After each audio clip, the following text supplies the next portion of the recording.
సమయం ఎటువంటిదంటే ఈ రాష్ట్రంలో వైద్య ఆరోగ్య శాఖని ఒక అనారోగ్య శాఖగా మార్చేసి పోయిన తర్వాత పెద్ద బరువు బాధ్యతలు మా రాష్ట్ర ముఖ్యమంత్రి గారు ప్రధాని నరేంద్ర మోడీ గారు నా మీద పెట్టారు సార్. ఇంత బాధ్యతలు ఎలా మూడాలో నాకు అర్థం కావట్లేదు.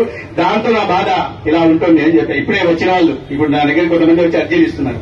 ఏ అర్జీ చూసినా ఆఫ్కోర్స్ వాళ్ళు వచ్చారు, సార్ మాకు 10 నెలల నుంచి జీతం రాలేదు.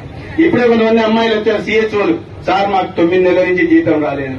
కొంతమంది దాంట్లో ఏఎన్ఎంలు కలిశారు, సార్ మాకు 8 నెలల నుంచి జీతం రాలేదు.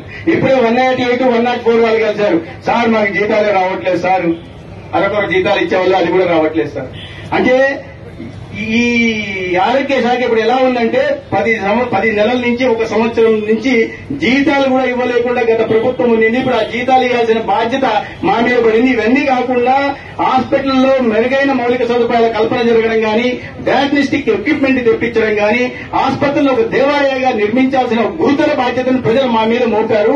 అయితే దురదృష్టవశాత్తు అటువంటి చలనం లేని చిత్తశుద్ది లేని ఇన్సెన్సిటివ్ ప్రభుత్వాలు గతంలో ఉంటే ఇవాళ దేశంలో నరేంద్ర మోడీ గారు ఒక దార్శనిక నాయకత్వం ఉంది.